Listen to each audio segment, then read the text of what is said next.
League जब बनाई गई थी तो उस टाइम पे कुछ रूल सेट किए गए थे कि एक गेम होगा उसमें 2 हाफ होंगे 20-20 मिनट के।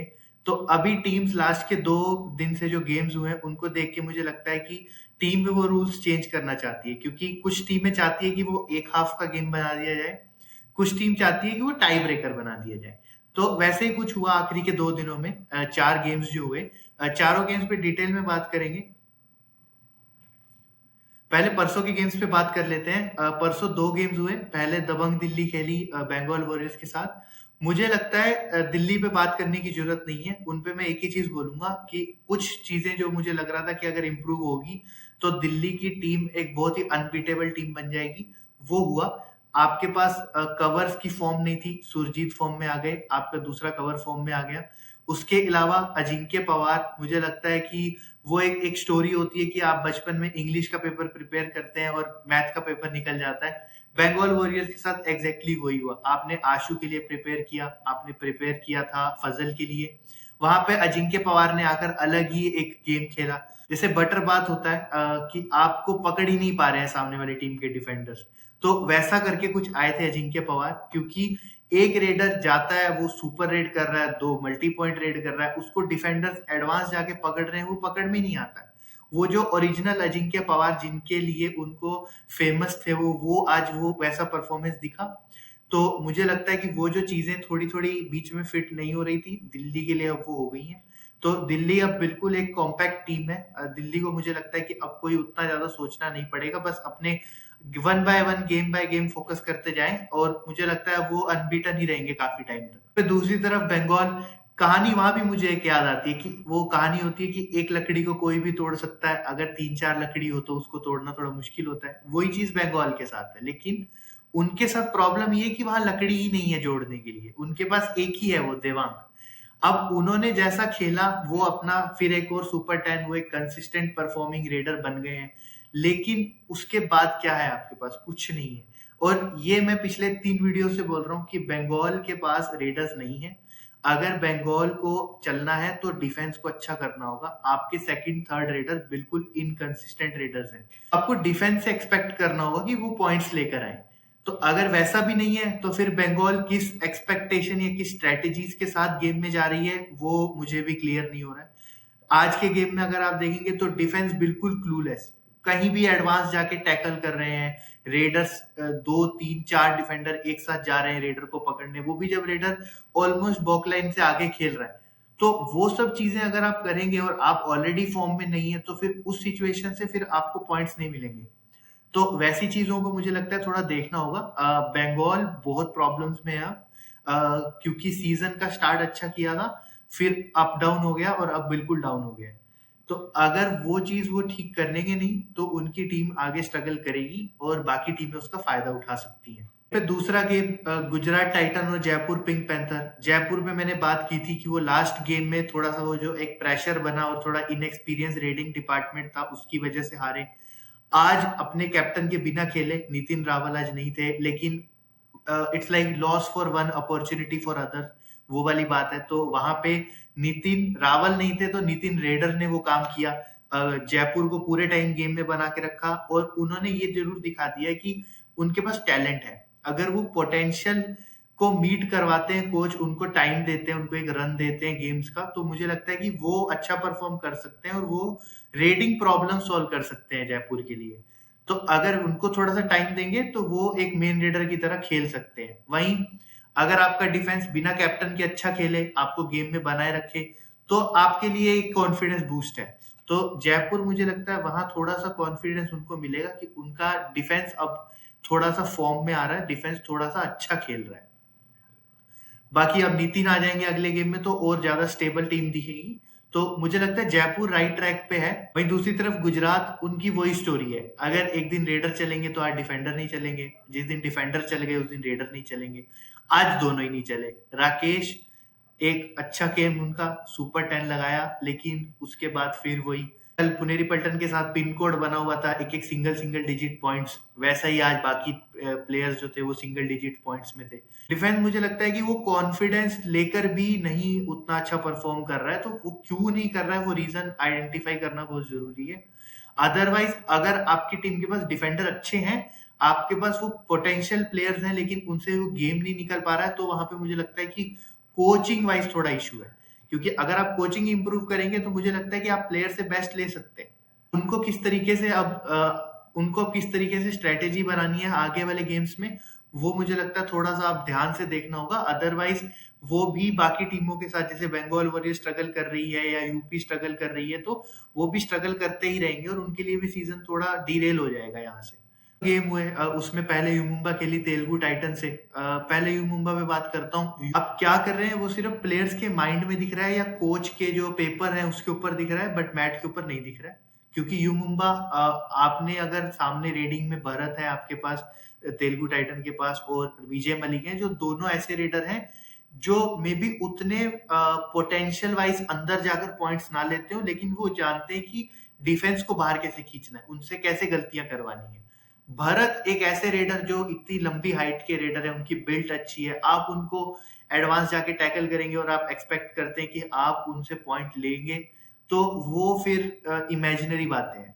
अब वो अगर आप इमेजिनरी वर्ल्ड में हैं तो फिर आप जीत सकते हैं मैच, मैट के ऊपर नहीं हो सकता वो चीज, प्रैक्टिकली पॉसिबल नहीं है। पिछले गेम में हमने सुनील को क्रिटिसाइज किया कि आप पॉइंट्स नहीं ले रहे हैं, आप कैप्टनसी अच्छी कर रहे हैं। आज उन्होंने पॉइंट्स लिए, आज बाकी टीम बिल्कुल ही आउट ऑफ फॉर्म हो गई। उन्होंने क्या प्लानिंग थी, क्या स्ट्रेटेजी थी, मुझे लगता है डिफेंस बहुत ही ओवर कॉन्फिडेंट खेल रहा था। क्योंकि अगर आप देखेंगे भरत को जिस तरीके से टैकल किया डिफेंडर्स ने जाके, वो वैसा आप नॉर्मल गेम में नहीं करते। तो मुझे लगता है विजय मलिक की कैप्टनसी को उतना रेट नहीं किया जा रहा है, बट विजय मलिक एक्चुअल में एक अच्छी कैप्टनसी करके दिखा रहे हैं इस सीजन। क्योंकि वो जिस तरीके से सिचुएशंस कंट्रोल कर रहे हैं, जहां पे लीड को मेंटेन करना है, स्पेसिफिकली अगर आप एक हाफ में 2 बार ऑल आउट हो जाओ, आप 6 मिनट के अंदर मैच शुरू होने में ऑल आउट हो जाते हैं, तो आप ऑब्वियसली बैकफुट पर चले जाते हैं। आपकी टीम के पास कमबैक के लिए स्कोप बचता है, वो मुझे लगता है रेडर है नहीं, तो आपको कमबैक की एक्सपेक्टेशन नहीं है। क्योंकि विजय मलिक ने जिस तरीके से सेकंड हाफ में गेम को स्लो डाउन किया और अपने प्लेयर्स को रोटेट किया, वो मुझे बहुत अच्छा लगा। जिस तरीके से उन्होंने लास्ट के 10 मिनट में अपने बेंच रेडर्स को यूज किया और उन्हें भी वो गेम टाइम दिलवा दिया, ताकि वो आने वाले गेम्स के लिए रेडी हो जाए। ऑल्दो वो पॉइंट्स नहीं लाए, वो आउट हुए। मुंबई ने थोड़ा सा, यू मुंबई ने थोड़ा अच्छा वहां पे कमबैक किया, थोड़ा सा अपने स्कोर डिफरेंस को बचा लिया। अदरवाइज तो एक एम्बेरसिंग डिफीट ही थी ये यू मुंबा के लिए, जिस तरीके से वो खेल रहे थे। यहाँ से युमुम्बा को मुझे लगता है सोचना होगा। तेलुगु टाइटंस अब बहुत ही सही फॉर्म में, उनके पास एक मोमेंटम बन चुका है। अब बाकी अभी देखने की बात यह है कि यू मुंबा इस डिफीट से कैसे बकल अप करते हैं और कैसे वापस नेक्स्ट गेम में परफॉर्म करते हैं। उसके बेसिस पे फिर ये सीजन डिफाइनिंग गेम्स बन जाते हैं सभी। जिस तरीके से आप एक गेम हारते हैं, फिर एक जीतते हैं, फिर आप मोमेंटम नहीं ले रहे हैं, आप हार जा रहे हैं वापिस से। तो कल का आखिरी गेम यूपी योद्धास खेले पुनेरी पल्टन। पुनेरी पल्टन मुझे लगता है लास्ट गेम में बहुत ही खराब खेले थे। उसके बाद इस तरह से आके परफॉर्म करना आज जैसा उन्होंने किया, वो मुझे लगता है वहां पे कोचिंग बहुत इम्पैक्ट करती है। और वो चीज आज प्रेस कॉन्फ्रेंस में बाद में बताई भी असलम ने, कि जिस तरीके से कोच ने मोटिवेट किया।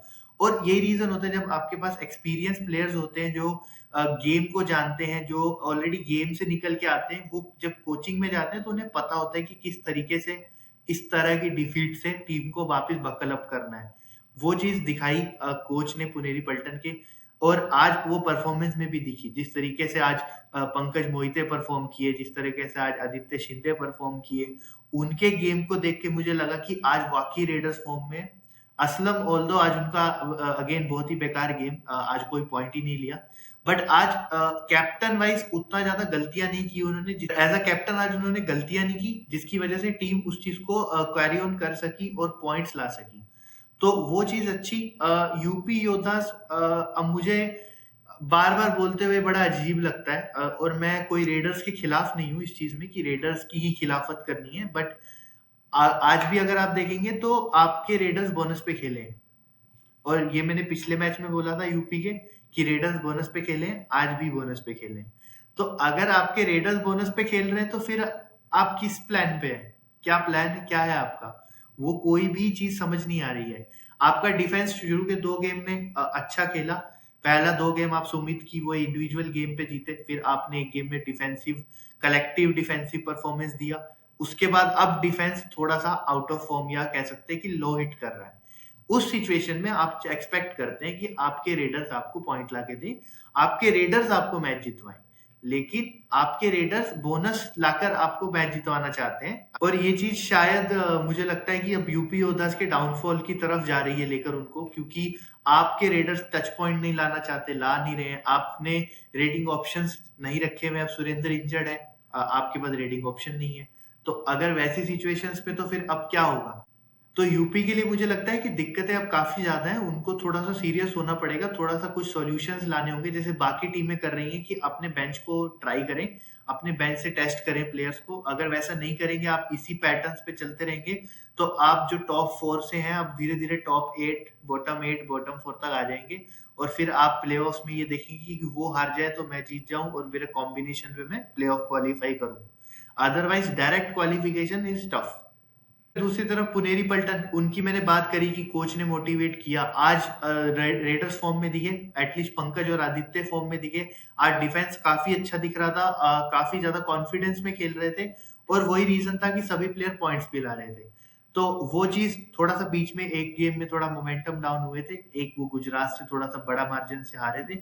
मुझे लगता है उसके अलावा उनके पास अभी तक सीजन में कोई ऐसा स्कार्स नहीं है जो उनको सोचने की जरूरत है या जिसपे फोकस करने की जरूरत है। अदरवाइज टीम में सही है, कॉम्बिनेशन सही चल रहे हैं, थोड़ा सा रिदम पकड़ेंगे तो वो कंफर्टेबल है और वो टॉप 4 टॉप 2 तक अपने आप को कम्पीट करवा सकते हैं। अगर 2 गेम की बात करें तो यू मुंबा खेलेगी पटना पायरेट से। पटना पिछले गेम में फॉर्म लेकर आ रहे हैं और काफी अच्छे मार्जिन से जीत के आ रहे हैं, तो वो अपने मोमेंटम को आगे लेके जाएंगे। You Mumba hot and cold रहे हैं थोड़ा थोड़ा, तो अगर वो अपना ओल्ड फॉर्म लेकर आएंगे और उस तरीके से खेलेंगे कि हमें मैच जीतना है और हमें कलेक्टिव परफॉर्मेंस देनी है, तो उस सिचुएशन से मुझे लगता है कि यू मुंबा भी अच्छा करेगी। अदरवाइज काफी इवन एंड इवन सा गेम है, उस गेम में मुझे लगता नहीं है कि ज्यादा डिस्कस करने के लिए कुछ है। यू मुंबा थोड़ा सा अगर पिछले गेम्स वाला फॉर्म ले आएंगे तो मुझे लगता है उनको थोड़ा एज रहेगा। अदरवाइज पट्टा पायरेट अपने दिन पे किसी को भी हराने के लिए कैपेबल अभी है, जिस तरीके से उन्होंने लास्ट गेम जीता है। गेम दबंग दिल्ली और गुजरात टाइटन, मुझे लगता है कि गुजरात टाइटन को यहाँ पे स्ट्रेटेजी से ज्यादा अपने आप को एक मेंटल बूस्ट देना होगा, क्योंकि अगर आप इमेज पे खेलने चले जाएंगे दबंग दिल्ली की, तो आप मैच खेलने से पहले ही हार जाएंगे। तो यहाँ आपको ये सोचना है कि हम किसी भी टीम को हरा सकते हैं अपने दिन पे और आज हमारा दिन है। यही स्ट्रेटेजी आप लेकर जाएंगे तो आप मैच जीत सकते हैं। अदरवाइज तो फिर दबंग दिल्ली जिस फॉर्म में आ रही है वो 5-5 हो जाएगी उनकी, तो वो स्ट्रीक कंटिन्यू रहेगी। तो उस गेम में भी अगेन दिल्ली को एज रहेगा, दिल्ली काफी स्ट्रॉन्ग टीम है, लेकिन गुजरात के पास जैसा उन्होंने 2 गेम पहले परफॉर्म किया, एक कलेक्टिव परफॉर्मेंस दिखाया, अगर वैसा ही वापस दिखाएंगे तो शायद मुझे लगता है कि स्कोप है उनके जीतने का। Otherwise it's a easy cake walk for Dabang Delhi. कि आज के लिए इतना ही। अगर वीडियो पसंद आया तो वीडियो को लाइक कीजिए, चैनल को सब्सक्राइब कीजिए और अपने प्रेडिक्शंस ड्रॉप कीजिए। तब तक के लिए thank you so much for watching.